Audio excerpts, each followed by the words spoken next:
Muy buenos días, niños. En esta oportunidad haremos un repaso de lo que ya vimos y revisamos sobre la unidad de economía, para luego adentrarnos a la siguiente unidad relacionada con la crisis de 1929 y todos aquellos procesos que estuvieron durante el periodo de entreguerras. Para iniciar entonces la clase, quiero que estemos muy atentos y nos enfoquemos a las primeras clases que estuvimos haciendo clase y la que estuvimos haciendo alguna actividad ahora último en el módulo 1. Para ello quiero que estemos todos de acuerdo que la economía es una ciencia que toma en consideración dos elementos sumamente importantes. Una, que son las necesidades ilimitadas que tenemos nosotros como ser humano, y por otro lado tenemos los recursos que son limitados. Y frente a esta situación es que la economía se encarga de estudiar estas dos variables. Eh, Tenemos que saber, obviamente, que el ser humano necesita satisfacer esas necesidades ilimitadas, pero lamentablemente los recursos que tenemos unos recursos que se nos van a agotar y que son los que nosotros llamamos como los recursos no renovables. Tenemos aquellos también recursos que son los renovables que una vez que nosotros los utilizamos se vuelven a reproducir en el mismo lugar. También hablamos ahí de ciertos ejemplos. Dentro de los recursos renovables teníamos la alimentación, principalmente lo que viene de la actividad agrícola, la actividad pesquera, eh, frutas, verduras, carnes. eh, el agua también lo podemos considerar como algo que se vuelve a reproducir, producto del ciclo hidrológico. En fin, también teníamos de los recursos no renovables aquellos que no se vuelven a producir nunca más una vez que lo utilizamos. Y la mayoría de ellos provienen del sector de la minería.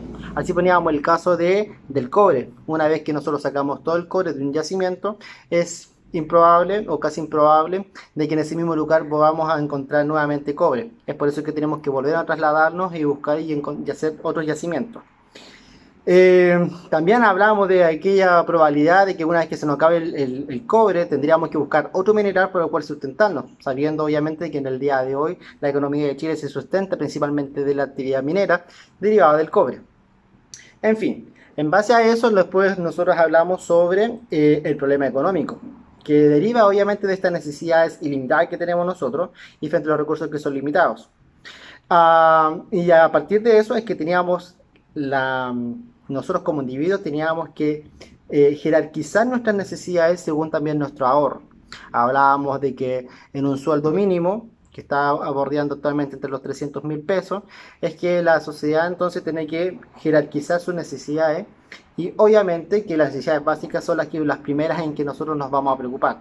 Luego de ahí vamos subiendo a las necesidades ya más de autorrealización y de lujo. Y también poníamos casos de nosotros mismos de manera individual. Sabemos que ustedes son estudiantes y por lo tanto no tienen un sueldo estable. Sin embargo, de vez en cuando le puede llegar un dinero, ya sea otorgado por una mesada, una mensualidad o un pago que algún familiar a usted le entrega dinero. Y ustedes ahí cuando toman decisiones a partir de sus necesidades, es cuando entonces hablamos de la jerarquización frente a un problema económico. También hablamos de la microeconomía, de la macroeconomía. Hablamos que la microeconomía principalmente estaba relacionada con los agentes de la familia, nosotros mismos y las microempresas. Y por otro lado tenemos la macroeconomía, en donde participan principalmente los estados, las naciones. Y ellas son las que actualmente están haciendo relaciones internacionales para poder mantener una economía que en su máxima expresión, hablamos nosotros bajo este mundo globalizado, una economía que está denominada por el libre mercado. Y ahí entramos en otro concepto, que el libre mercado es también un sistema económico que predomina principalmente la explotación de los recursos naturales, la manufactura y la compra y venta de estos productos entre las distintas naciones del mundo. Y eso ha generado entonces que cada país tenga sus ventajas comparativas unas que otros. En el caso de nosotros tenemos una ventaja comparativa porque nosotros predominamos el recurso de la minería.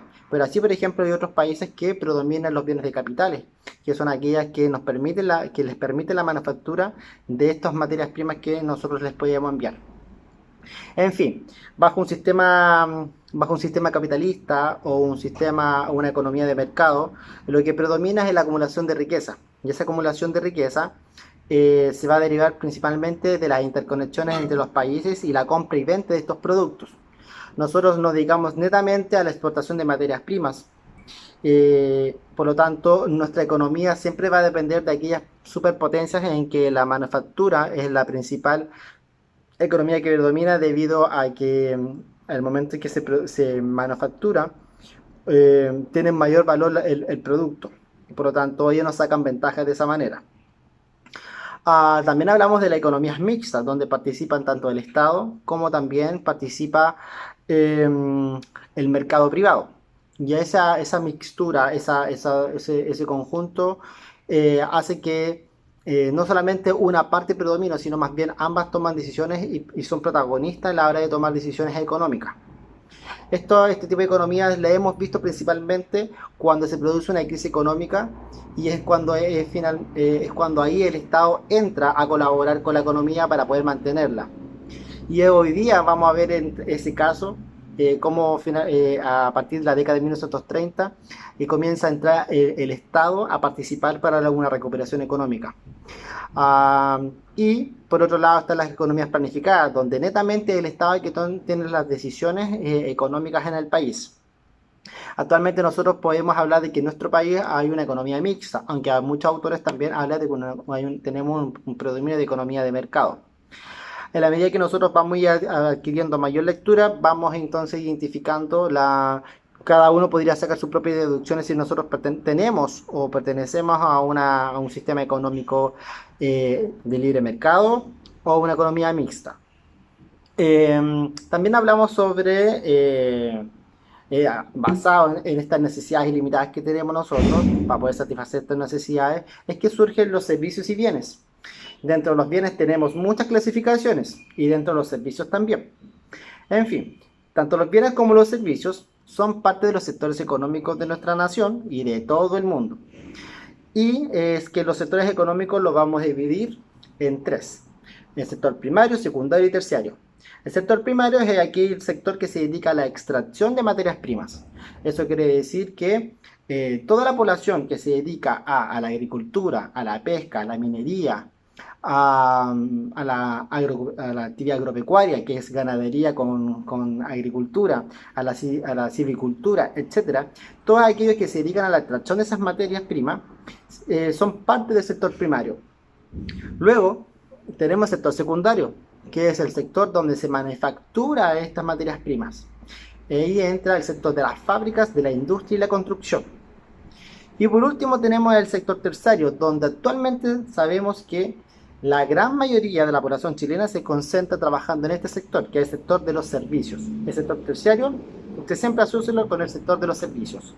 ¿Y qué tipo de servicios? El tipo de servicios como la educación, el transporte, el turismo, el comercio, la salud, etc. Y según el último censo, nosotros sabemos que la gran mayoría se encuentra trabajando en este sector, en el sector terciario. Y en última instancia, Chile se encuentra trabajando en el sector primario. Ahora que tenemos más claros ciertos conceptos económicos, me gustaría entrar en pequeños conceptos que tienen que ver con el desequilibrio económico. Para poder entender un desequilibrio económico, tenemos que entender que cuando se produce esto, es cuando los precios se inflan o se desinflan. En palabras más técnicas, es cuando los precios entran en inflación, es decir, cuando hay una alza de los precios. Y cuando se desinflan los precios, nosotros hablamos de una deflación. Y es por eso que en economía se habla del ciclo económico, que son óndulas, que son ondas. Y cuando estamos en el sector, cuando hablamos de la onda, cuando está en su máximo expresión, cuando estamos hablando de un auge económico, estamos hablando del pic de la onda. Y luego, cuando va bajando, estamos hablando de la decaída de la onda y entra en un proceso de depresión. Por eso es que estamos haciendo así, siempre así. Y esto obviamente que depende de factores externos y factores internos. Principalmente las economías que dependen de la economía de mercado, hablamos de factores externos. Y la demanda Otro concepto que nosotros, que nosotros también habíamos hablado en clase, que corresponde a la cantidad de gente, de personas que opta por conseguir un producto. Por ejemplo, en la década del 60, muchas personas tenían ganas en Chile de revisar y de ver el Mundial de 62. ¿Eso qué significó? Significó que mucha gente fuera a comprar televisores. Y ahí entonces podríamos decir que aumentó la demanda de televisores. Y así tenemos otros ejemplos más claros y simples, como por ejemplo, cuando entramos al verano, aumenta la demanda de traje de baños, tanto de hombres como mujeres. Y cuando entramos a marzo, aumenta la demanda de útiles escolares. Perfecto. Ahora, hay que tener ojo ahí. Cuando aumenta la demanda, aumenta también el precio de la demanda. Eso quiere decir que si hay mucha gente comprando ese producto, los empresarios y los dueños del mercado y dueños del producto suben el precio.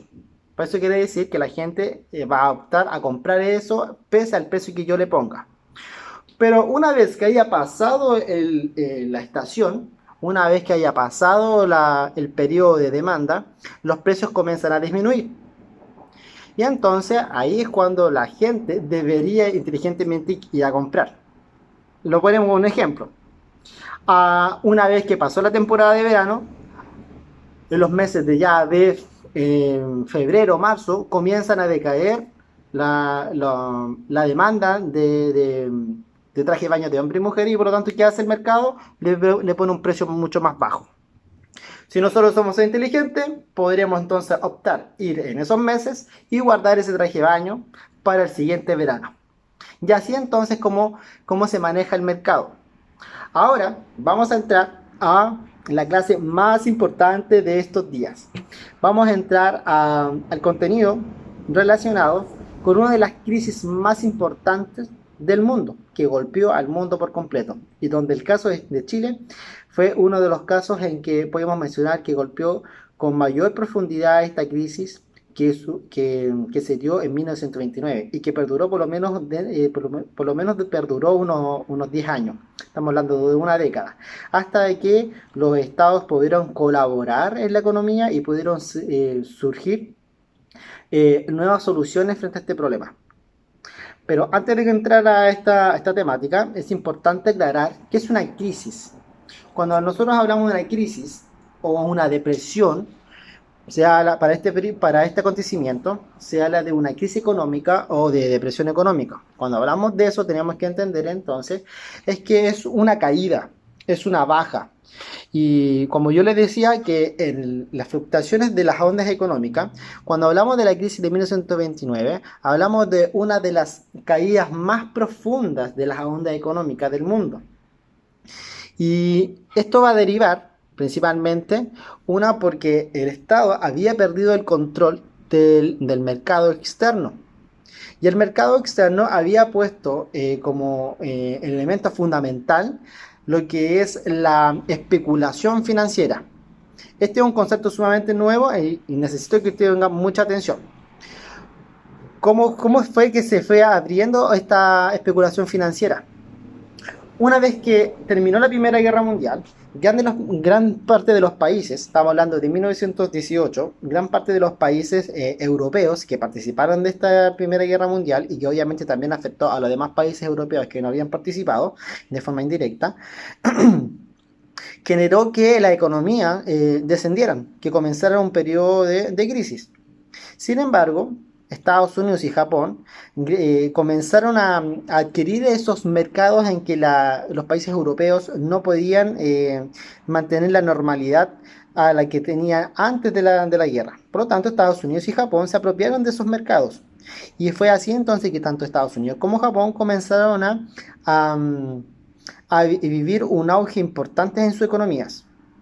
Tanto Estados Unidos entonces como Japón fueron creciendo económicamente durante este periodo de recuperación de los países europeos luego de la Primera Guerra Mundial. Entonces, Estados Unidos se convirtió en un modelo a seguir para los países europeos. Estados Unidos comenzó a crecer su economía, comenzó a darse cuenta de que a partir del libre mercado, que a través de la ideología capitalista, su economía estaba creciendo a grandes pasos, apropiándose de varios mercados. Y la sociedad entonces también comenzó a creer en este nuevo sistema que comenzó a despertar con mucha fuerza y, y comenzó entonces a aparecer lo que actualmente nosotros conocemos y que perdura hasta el día de hoy, lo que es la sociedad de consumo. Estados Unidos comienza a darse cuenta de que en el consumismo de productos está, está el círculo vicioso de la economía, en donde comienza a darse cuenta que en la medida que compro, necesito también producir. Y, ¿pero qué vamos a producir? Cada vez vamos a producir nuevos productos que generen comodidad o también bajo el concepto de progreso. Todo lo que yo voy a producir le voy a dar comodidad a la gente y al momento de darle comodidad a la gente, entonces estamos hablando de que estamos hablando de una sociedad que está avanzando y que está yendo hacia el camino del progreso. Y la gente entonces comprendió ese concepto y comenzó entonces a gastar, a comprar nuevos productos y comenzar a satisfacer esas necesidades el Estado, eh, el Estado americano comenzó a entregar. Y fue así entonces que llegó un momento en que marcas muy importantes, Coca-Cola, McDonald's, incluso hasta en el ámbito de las artes, comenzó a entenderse esta nueva mentalidad consumista. Y es que surgió una modalidad de aumentar mis ganancias, de aumentar mi sueldo. Y es a través de la inversión financiera, a través de la compra de bolsas de acciones. Entonces, en primera instancia, los ricos de la sociedad americana se dieron cuenta de que ellos al poner plata y comprar acciones, su dinero comenzaba a aumentar. No a mayor escala, pero aumentaba. Y fue entonces que esta actividad no solamente generó que se limitara para las clases más altas, sino que la sociedad de clase baja también se dio cuenta de que era una posibilidad de aumentar su dinero. Entonces muchos de ellos también comenzaron a invertir en la compra de acciones y comenzaban a creer en la especulación financiera. Y claro, la bolsa, en la medida que yo compraba acciones y en la medida que cada vez mayor cantidad de personas compraba acciones, la especulación financiera subía, subía, subía, subía. Y mucha gente comprendió entonces que había que comprar acciones. Y en la medida que la gente empezó a comprar acciones, veía que su dinero iba subiendo de valor. Y cada vez y cada día su dinero que había invertido estaba subiendo de valor. Entonces comenzó a hacerse una práctica muy cotidiana entre los americanos. Y mucha gente, incluso que no tenía dinero, llegó a pedir préstamos bancarios para depositarlo y comprar acciones en la bolsa de Nueva York. Y fue así entonces que esto se convirtió en una práctica y toda la gente estaba atento en que su dinero que habían aportado, que era muy mínimo, veía que a medida que pasaba el tiempo comenzaba a subir de valor. Pero llegó un momento en que el valor llegó a muy alto nivel, en que los ricos se dieron cuenta de que esto en algún momento iba a colapsar y que lo que estaba representando los números no era tan real. Es por eso que el miedo y el pánico hizo que muchos de ellos fueran a retirar sus dineros. Al darse cuenta, muchos de ellos, que el dinero estaba aumentando, entonces la nueva práctica fue esa, la de ir a sacar sus dineros de la bolsa de Nueva York. Cuando mucha gente comenzó a hacer esto de manera eh, masiva, el dinero que había subido que había subido de valor, comenzaban a bajar drásticamente. Y un día en específico, que va a ser el martes, un martes 23 de octubre de 1929, ese va a ser conocido como el martes negro.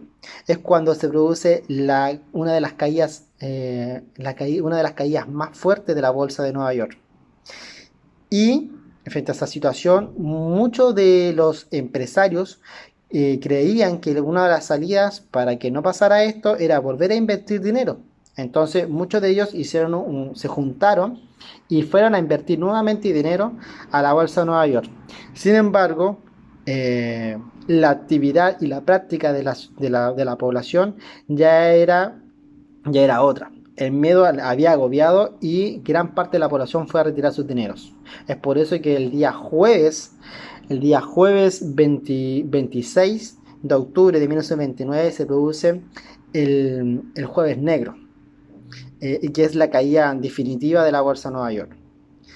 Esto significó que el Estado no tuvo el control de la economía, porque esta era una práctica netamente una práctica de libre mercado, y por lo tanto el Estado no pudo garantizar en ese momento una buena salida para prevenir una crisis económica. Mucha gente entonces en ese momento perdió todos sus ahorros, mucha gente perdió toda su dinero para poder invertirlo en otro comercio, para mejorar su economía. Y esta condición, como Estados Unidos era el país que estaban dependiendo gran parte de los países del mundo, inclusive Chile, va a generar un efecto dominó. Estados Unidos, al caer en una gran depresión, va a comenzar a afectar a los demás países. ¿Por qué? Porque Estados Unidos y las personas ya no van a tener dinero para comprar y por lo tanto no van a tener dinero para invertir en el extranjero. Eso significa también que el Estado norteamericano deja de comprar nuestros productos, que para esa fecha nuestro producto estrella era el salitre. Con la caída de 1929 se produce el fin del comercio del salitre por completo, y por lo tanto nuestra economía se ve perjudicada netamente. Ahora, hay que entender que esta economía que entra en una depresión, por lo tanto vive un desequilibrio económico, tiene varios elementos que hay que comprender. El primero de ellos es que cuando se produce esta crisis económica, se produce una baja de la producción. Como ya no tengo necesidad de producir porque la gente ya no me va a comprar, por lo tanto no necesito tanta gente trabajando para mí. Eso significa entonces que tengo que despedir a gente. Eso significa entonces que aumente la tasa de desempleo. Pero como también hay muchos productos que tengo y la gente no me los quiere comprar porque no tiene dinero, entonces viene un proceso de deflación, en donde los productos que yo los tenía a cierto precio, lo voy a tener que bajar de precio para que la gente lo pueda comprar. Y así, muchas de estas empresas, una vez que vendieron todos sus productos, ya no van a tener cómo invertir para generar más producción. Y así entonces como muchas de estas empresas se tuvieron que cerrar. Muchas empresas se fueron a quiebra y muchos bancos también. Esta situación generó entonces un caos en la población norteamericana, y un caos que va a repercutir en todas las partes del mundo, sabiendo desde antes que todos los países europeos que luego de la Primera Guerra Mundial su economía estaba devastada y que comenzaron a recibir colaboración de Estados Unidos, ahora esa colaboración se coarta, se limita. Teniendo claro esto, entonces, tenemos que el primer antecedente es que Estados Unidos, luego de la Primera Guerra Mundial, comienza a despegar económicamente y comienza a iniciar un proceso en que la actividad de la especulación financiera fue a ser una práctica cotidiana entre todos el pueblo americano. Sin embargo, no hubo una mesura, no hubo un control ni una garantía del Estado para controlar esta situación. Más bien se le dejaron a la especulación y a la ficción, y cuando la gente entró en pánico, retiró sus dineros. Eso generó la caída completa de la bolsa de Nueva York. Todos dependían principalmente de esa bolsa. Ahora que la bolsa ha caído, no hay dinero para producir, no hay dinero para poder mantenerse en el tiempo. Ahora, ¿cuál va a ser la solución? La solución ahora es que el Estado tenga que intervenir para poder modelar una solución y poder tener control de la economía y poder mejorar los índices del precio y poder mejorar también los índices de desempleo. Frente a esta situación va a surgir un economista muy reconocido en esta época que va a ser Keynes. Y Keynes va a instalar entonces un modelo económico que se llama la economía mixta, en la que nuevamente el Estado aparece a colaborar para recuperar la economía. Y dentro de estas propuestas de Keynes es que el Estado tendrá que subsidiar a la gente, es decir, entregar dinero a la gente para que vuelva a producir y generar negocios del ámbito de la economía, o sea, del ámbito de la agricultura, del ámbito de la ganadería, o de cualquier tipo de ámbito que genere nuevamente la reactivación de la economía. Y por otro lado, también va a generar empleos. ¿A través de qué? Van a proponer entonces mejorar el alumbrado público, mejorar las carreteras, mejorar las viviendas, y en la medida que genero ese tipo de trabajo, entonces voy a necesitar una población que participe trabajando activamente en estas áreas que nuevamente que el Estado va a despertar. Y entonces eso va a generar que a la población que participe trabajando en estas nuevas iniciativas de mejoras para la misma sociedad, el Estado entonces les entrega un sueldo. En la medida que yo le entrego el sueldo entonces a esta población, bajo los niveles de desempleo y también se reactiva nuevamente la economía porque la población va a comenzar a recibir un sueldo que va a poder utilizar para gastar en productos. Esto obviamente va a vivir un proceso largo, no va a ser tan fácil. Más o menos desde la década, más o menos del 1933, esa va a ser el camino que va a tomar Estados Unidos para poder vivir su recuperación económica. Y cada uno de los países va a tener que buscar su fórmula para poder recuperarse. La mayoría de los países que comenzaron a vivir este proceso van a tomar en consideración el modelo keynesiano, que es la economía mixta. También hay que considerar que se va a vivir una crisis en el ámbito económico, como acabamos de mencionar, pero también se va a vivir una crisis en el ámbito político. ¿Por qué? Porque la economía hasta ese momento, esa economía capitalista o libre de mercado, va a estar defendida principalmente y quien le da ese espacio también para que se pueda desarrollar de esa forma libremente es la política o la ideología liberal o o la política liberal democrática. Eso era perfecto para que el sistema capitalista se pudiera instalar y así lo había hecho. Sin embargo, a partir de esta crisis, mucha gente se cuestionó si el sistema capitalista era el que había que seguir y si el sistema político democrático era el que había que seguir. Entonces, a partir de esto es que comienzan a plantearse nuevas ideas económicas y nuevas maneras de desarrollar la política. Pues se dieron cuenta que los únicos países que no se vieron afectados por la crisis fueron aquellos que estaban predominados por una economía planificada, es decir, por una economía que estaba netamente regulada por el Estado, como era el caso de la Unión Soviética, o lo que nosotros actualmente conocemos como Rusia. Esa fue una economía que no se vio afectada por la crisis porque en ningún momento dependía del sistema económico capitalista que dominaba Estados Unidos. Ellos más bien siguieron su camino, no se vieron afectados porque la economía predominaba principalmente de los productos que ellos producían, donde el Estado obviamente tenía el control de aquello.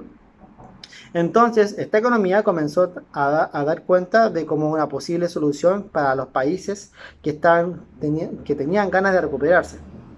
Y es por eso que comienza entonces a salir esta nueva ideología conocida como el marxismo, que es un movimiento intelectual basado en una economía principalmente planificada y en donde pretende que el Estado tenga el control total en la sociedad. Y por otro lado, comienzan a surgir los movimientos intelectuales, filosóficos y políticos y económicos llamado totalitarismo, en donde el sistema político va a estar dominado por un líder carismático que va a aglutinar las masas de la sociedad y va a colaborar para que salgan airosas de esta situación. Pero para eso se necesita disciplina y para eso significa seguir un régimen con características dictatoriales. Y así es como aparece la Alemania nazi, o también el fascismo italiano. Que esos son los tres temas que los vamos a tocar en la próxima clase.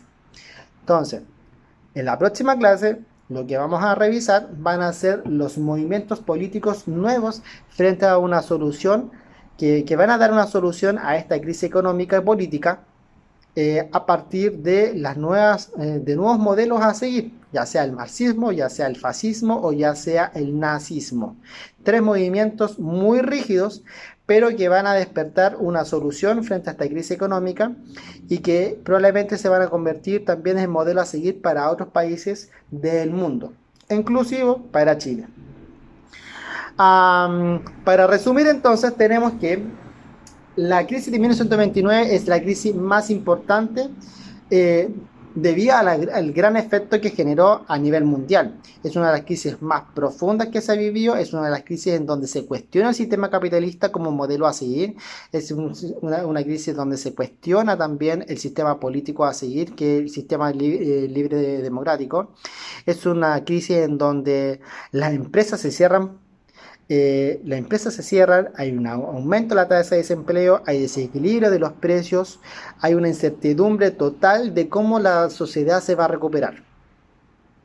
Y Chile, bajo este contexto, no queda ajeno.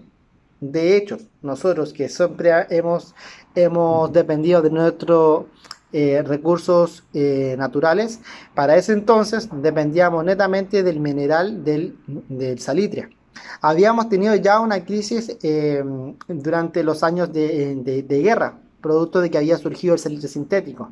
Sin embargo, nuestra producción seguía con un menor, quizás con menor aumento de lo que había sido todo el periodo antes de la guerra, pero ahora con la crisis de 1929 se produce la crisis final de la producción del salitre.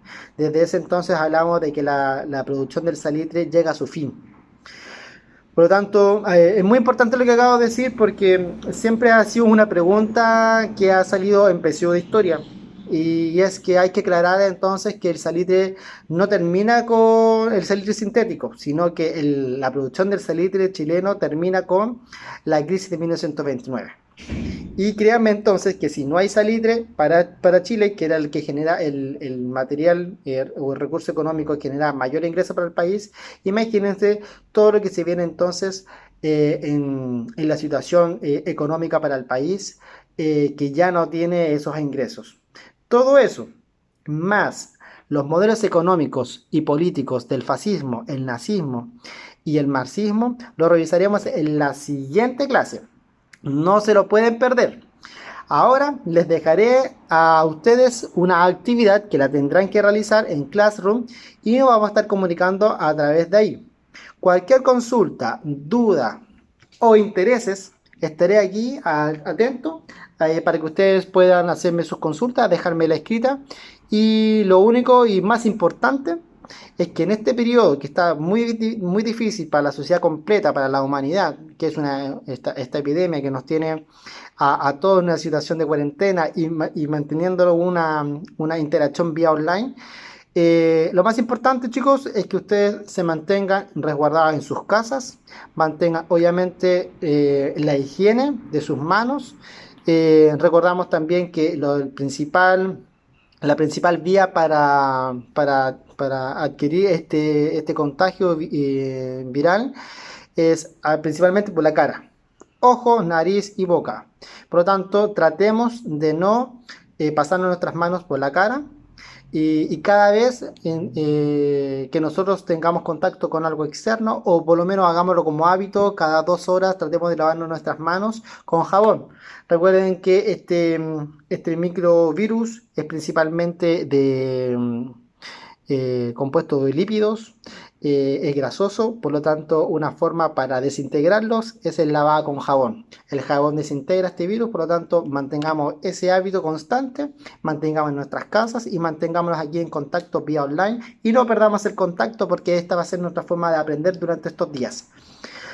Les doy las gracias y espero que estemos atentos y en contacto siempre. No duden en hacer consultas, no duden de estudiar. Además, les voy a adjuntar una guía de lectura y pueden revisar este video las veces que quieran. Les mando un abrazo, cuídense, que estén bien y nos vemos pronto. Adiós.